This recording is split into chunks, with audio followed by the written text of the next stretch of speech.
For 15 years, the ritual remained unbroken. Every night, as twilight bled into darkness, Eleanor Vance would stand by the bay window of her Brooklyn brownstone, her gaze fixed on the quiet street below. 15 years, 5,475 nights, each one a silent vigil for a man who had simply vanished, Daniel, her husband.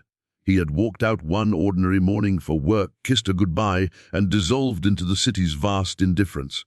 No note, no struggle, no trace. Just an empty space where a life used to be.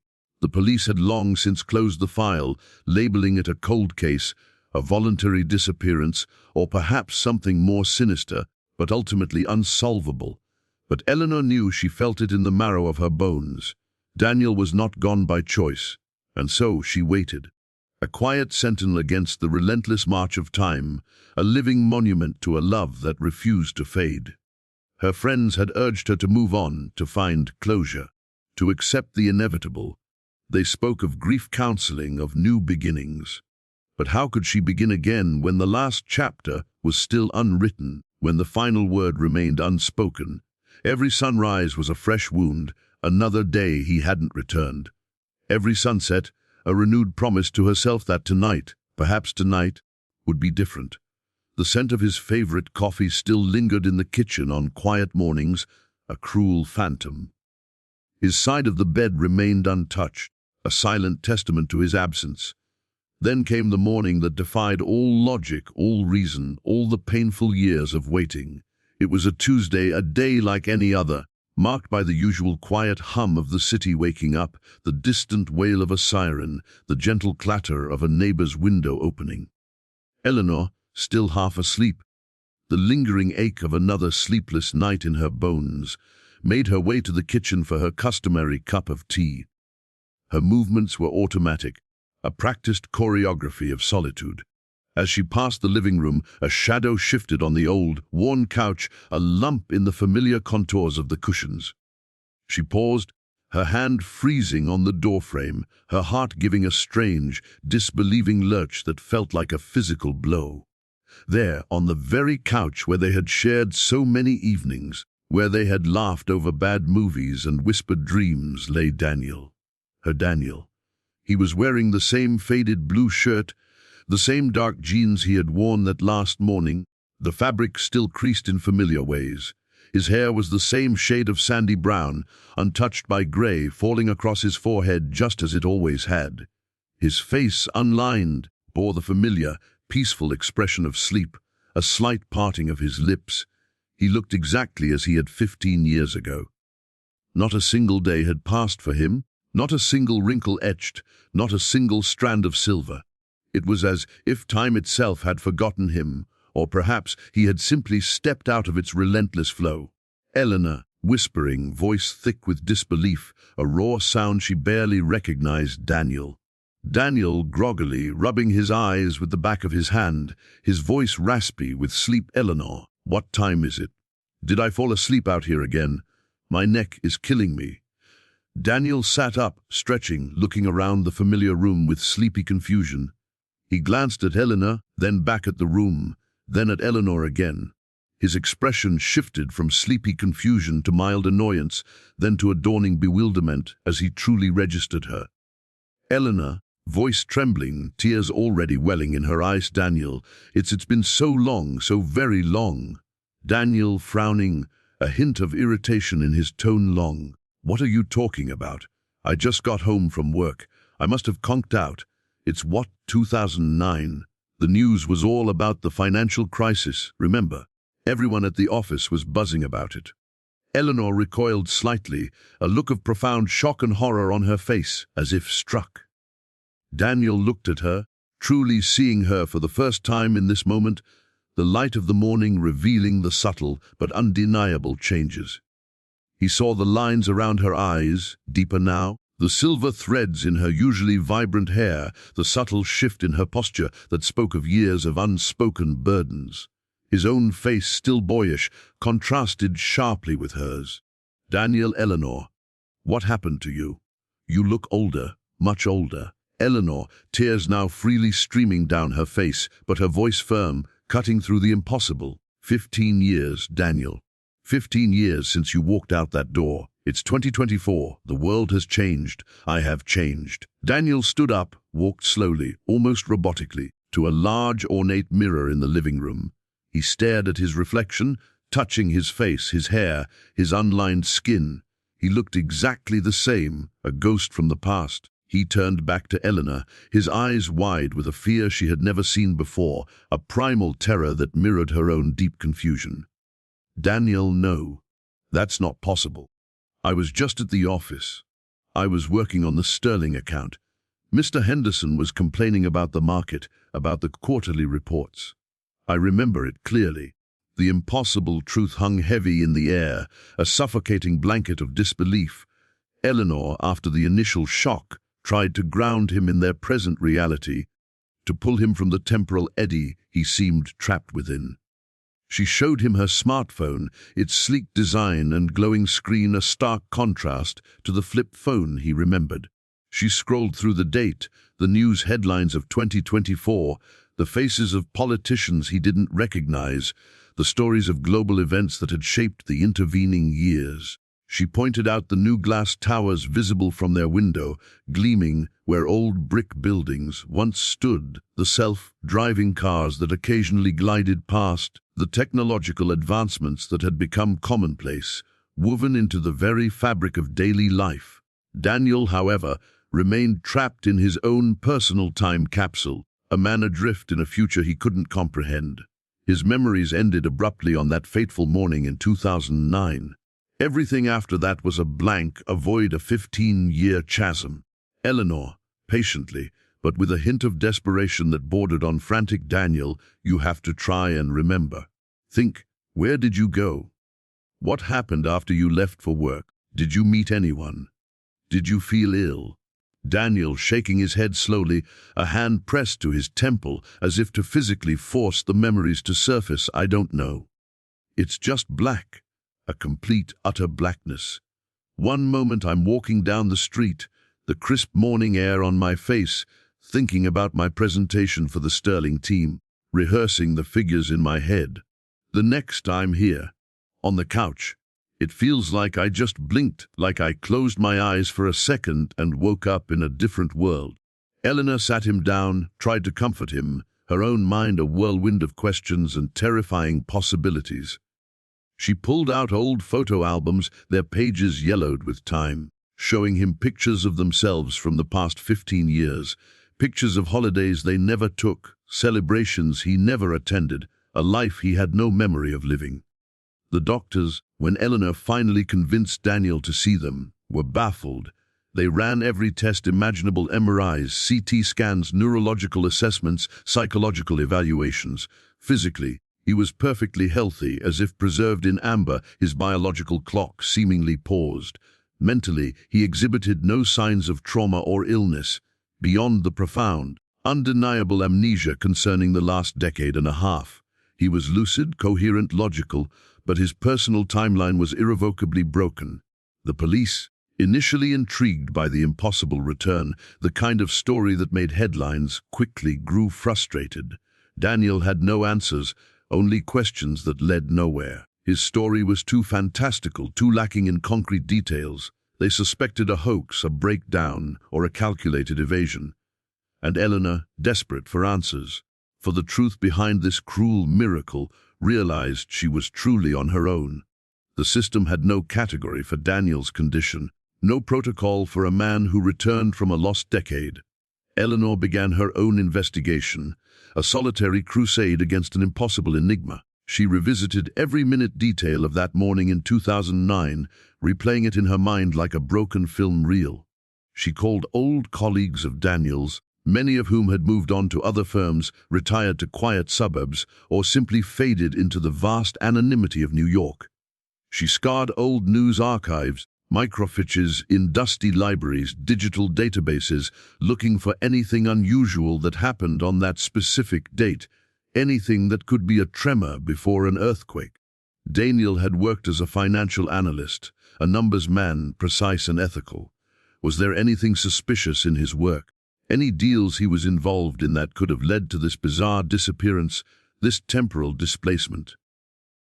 She felt like a forensic archaeologist, sifting through the debris of a forgotten past. Eleanor, to Daniel, one evening, her voice soft but insistent, "You mentioned the Sterling account. Do you remember anything specific about it? Any problems, any red flags you might have seen?"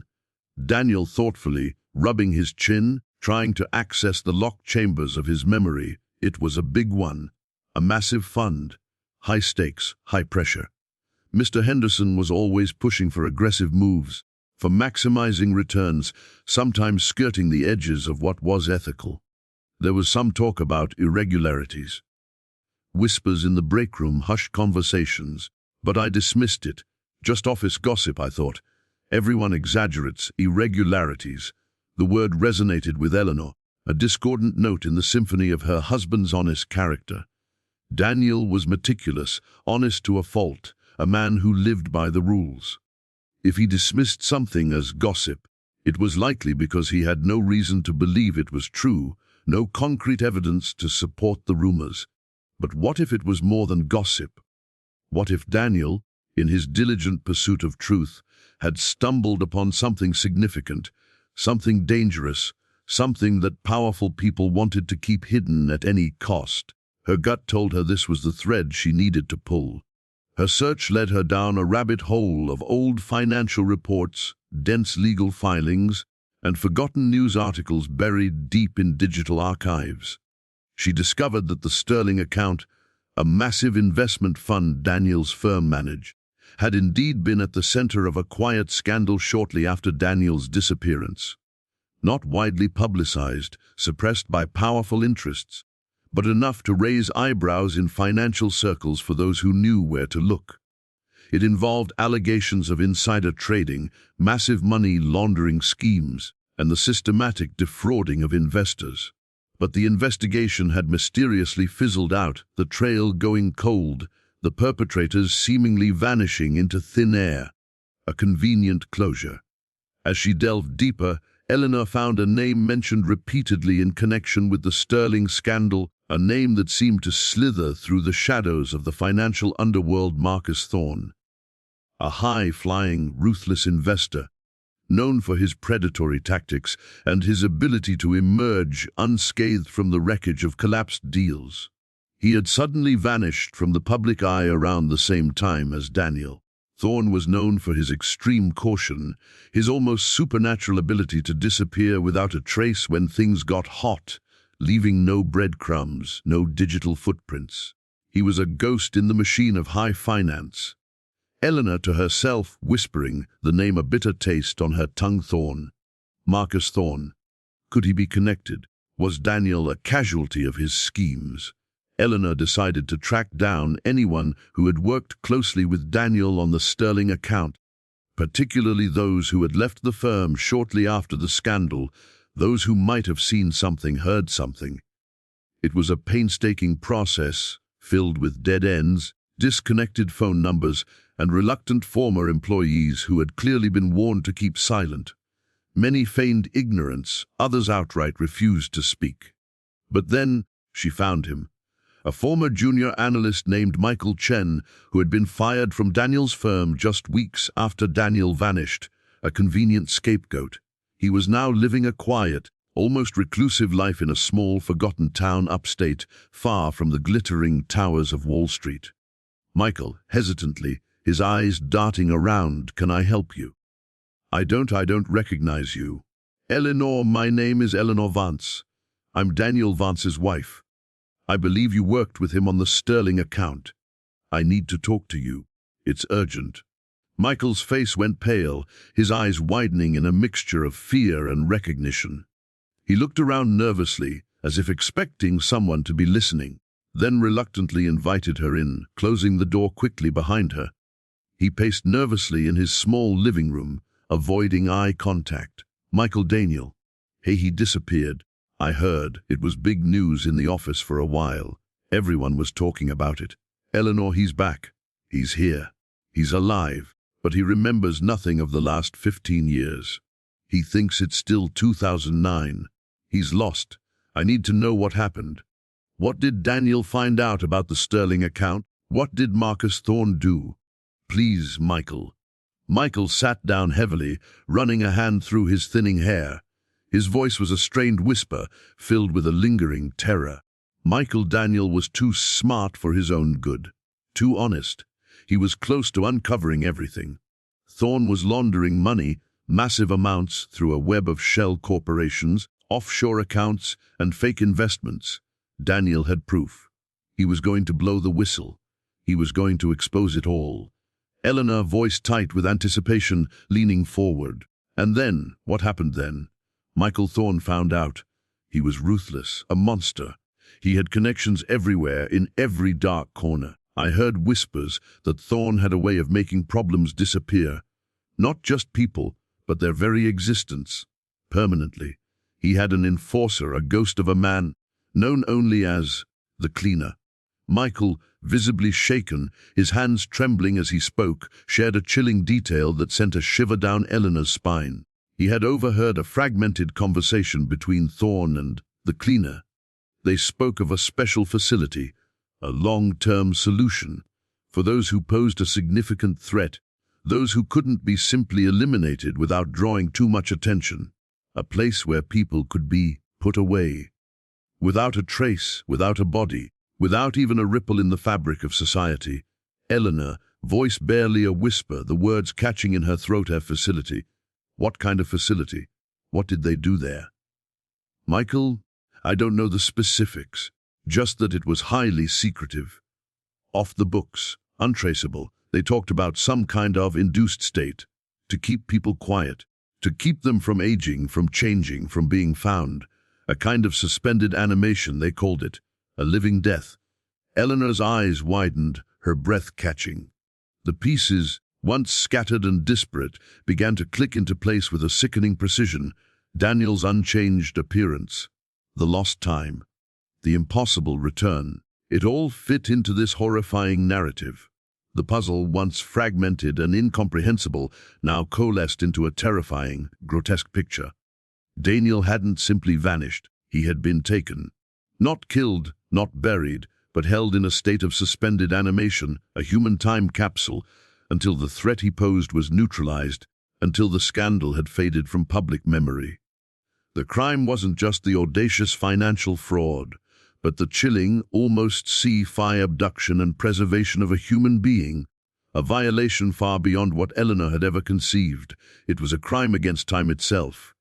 Eleanor returned home, her mind reeling, the weight of Michael's revelations pressing down on her. She looked at Daniel, who was now engrossed in an old black and white movie, still oblivious to the missing years, still trapped in his innocent past. Her heart aches with a new kind of pain, a profound sorrow for the man he was, and the terrible truth of what had been done to him. Eleanor, to Daniel, later that evening, her voice strained but steady. Daniel, I think I know what happened to you. It's a lot to take in. It's not what we thought. Daniel, turning to her, a flicker of hope, fragile and desperate in his eyes. You do. Tell me, please. Anything. I need to know. Eleanor sat beside him on the edge of the couch, took his hand, her fingers intertwining with his. She explained Michael's story, the special facility, the induced state, the chilling details of Thorne's ruthlessness. Daniel listened, his face slowly transforming from hope to utter disbelief, then to a profound, quiet despair, a silent scream of stolen years. Daniel, they stole 15 years of our lives, of my life. They took everything. Eleanor, they did. But you're here now. And Thorne, he's still out there. Michael said he was never caught for the financial crimes. He disappeared, just like you, but he was never truly gone. Eleanor knew she couldn't go to the police with this. Michael's story was circumstantial, based on overheard whispers and a desperate man's fear. The idea of a stasis facility would sound like madness, the ramblings of a grieving wife. She needed proof. She needed to find Marcus Thorne, to expose him and to reclaim the stolen years, not just for Daniel, but for herself. Her search for Thorne led her deeper into the murky world of high finance and illicit dealings. She navigated a complex network of shell companies, offshore accounts, and dummy corporations, a labyrinth designed to obscure his tracks and make him untraceable. But Thorne, for all his cunning, for all his meticulous planning, had one fatal weakness, one small indulgence, a love for rare, exquisitely crafted antique watches. Eleanor, remembering Daniel's passing interest in horology, a shared fascination they once had, used this obscure detail, this tiny thread of vanity. She found a high-end, discreet auction house known for dealing in such exclusive pieces, and a recent, anonymous purchase that matched Thorne's known preferences, a unique Patek Philippe from the 1930s. The purchase had been made by a holding company registered to a remote, heavily secured estate in upstate New York, a property so isolated it barely registered on public maps. Eleanor knew this was her chance, her only chance. She couldn't risk involving Daniel. Not yet. He was still too fragile, too lost in time, too vulnerable to the shock of what she might uncover. She drove to the estate, a sprawling, isolated property surrounded by high, imposing walls, bristling with security cameras and hidden sensors. She parked her car far down the winding country road, camouflaged by the dense foliage.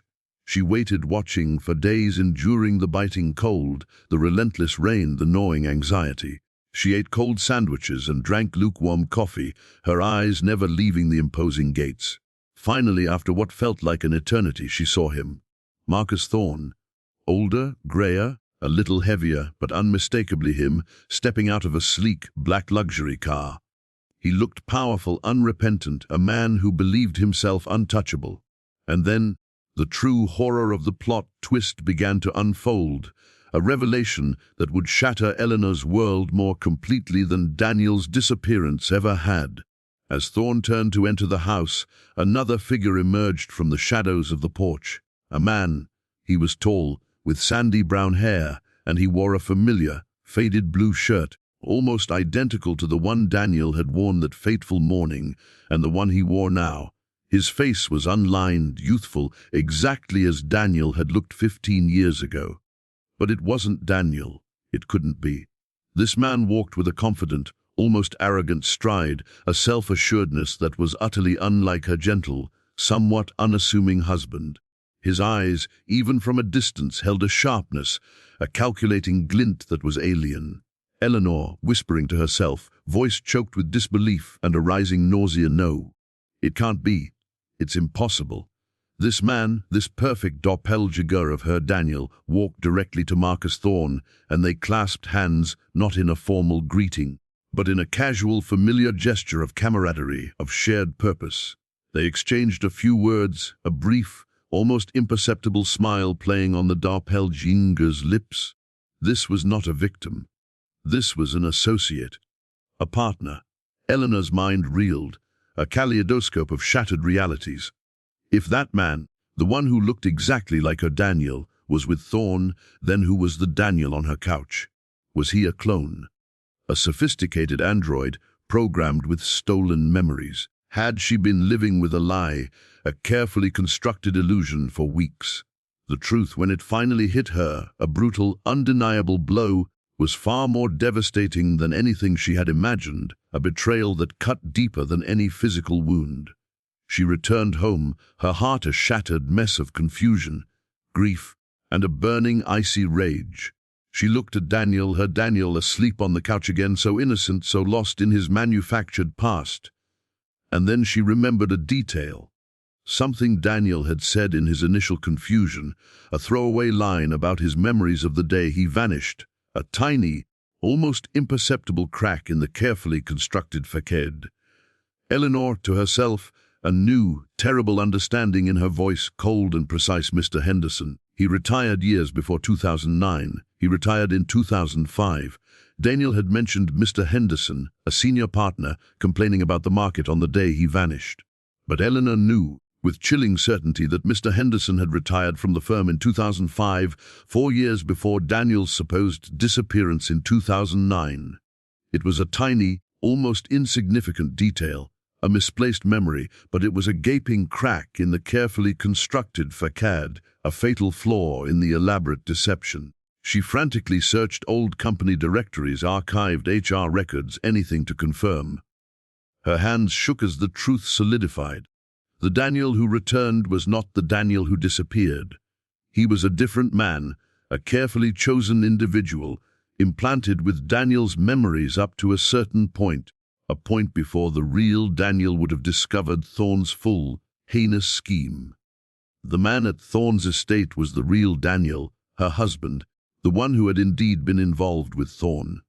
Not as a victim, not as an unwilling participant, but as a willing, complicit partner in the financial fraud.